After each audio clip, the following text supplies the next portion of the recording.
In the last lesson, we wrote the program shown at the top of this slide. Let's review what it does. First, we turned on the motors, setting the control to on so they would continue to move until we told them otherwise. Then we entered a loop where we repeatedly played a sequence of 3 notes. We kept playing and playing those 3 notes until our ultrasonic sensor detected an object less than 25 centimeters away. At that point, the EV3 stopped its motors, and the EV3 said object detected, and then the program was done. Now, suppose we decided that those musical notes were just a little bit too much. It can get annoying to listen to that same 3-note sequence again and again and again if we have to move for any length of time. Actually, that's pretty easy, right? We just need to delete these 3 sound blocks. So I can click on one and push the delete key, or I can highlight both of them and I can hit the delete key or just drag them down there and they go away. And now I guess let's get rid of this comment that says something about the time for the music. So I'll hit delete and there we go. Remember that I wanted to stop the motors before saying object detected. Let's go back to 1-to-1. Let's reset the zoom. Uh-oh, and I may need to use this little pan tool. I'm going to move over a little bit and then hit the select tool again. There we go. So here's our new program. And if you run it, it'll work well enough, but it looks a bit strange to me, and maybe to you too, because there's actually nothing going on inside this loop. It's empty. A trace of this program is kind of weird. We start at the first block, where we hit the big Frankenstein power switch and start our motors running. And then we arrive at the loop, which says, welcome, come in. But there aren't any blocks in the loop, so we reach the end of the loop, where we check whether we detect an obstacle less than 25 centimeters away. Let's pretend for a while that we don't detect an obstacle. So we keep repeating this cycle, trying to do the contents of the loop, discovering there aren't any blocks, and so checking the ultrasonic sensor until finally we detect an object less than 25 centimeters away. The loop tells us it's time to exit, and so we move on to the next block, which tells us to stop the motors, so we do so.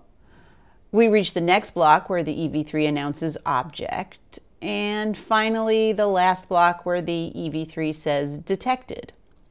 And our program's now complete, so the EV3 cleans up, making sure the motors and speakers are off and the screen is reset. So it's nice that our program works, but it still seems pretty strange that in order to write this program, we need to have a loop with nothing in it. While there's nothing technically wrong with having an empty loop in your program, the use of a loop kind of implies that you want to repeat something. And in this case, there's nothing we want to repeat. The good news is that there's a much better way to write this program. We're going to get rid of this loop block completely. I'm just going to drag it out of the way. Maybe I'll drag it down there and goodbye. And we're going to replace it with a wait block. We find them inside the flow control. Actually, if you remember, we've already seen a wait block. We used the wait block as wait time to pause after images. Now we're just going to use it a little bit differently. So we are going to put it in between these 2 motor blocks, the move steering blocks. And instead of wait time, what we're going to do is we're going to wait until the ultrasonic sensor, and we're going to say compare. And again, we're going to do distance centimeters. We could also do distance inches, but we're going to do distance centimeters.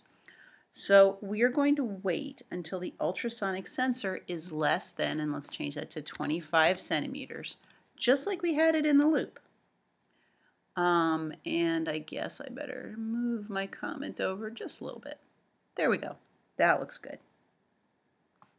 Let me download that. So let me just show you this program running so that you believe that it works. Object detected. Great. Okay, let's trace this program. It's a lot cleaner and simpler than our previous one. We started the first block where we hit that big Frankenstein power switch and start our motors running. And now we get to our wait block. At the wait block, we keep checking and checking the reading from the ultrasonic sensor for as long as it takes until finally we detect an object less than 25 centimeters away. And so we move on to the next block, which tells us to stop the motors, so we do so. We reach the next block where the EV3 announces object, and finally we arrive at that last block where the EV3 announces detected. And our program's complete, so the EV3 cleans up, making sure the motors and speakers are off and the screen is reset. Just like you can have a loop based on any of the sensors that come with your kit, and a lot more that you could buy separately, you can set the wait block to wait for any sensor you get in your kit. So, for example, we could change our program so that we wait for the touch sensor to be pressed. Right now we're waiting for the ultrasonic, but let's click on here and we're going to say touch sensor, and we're actually going to say compare the state of the touch sensor.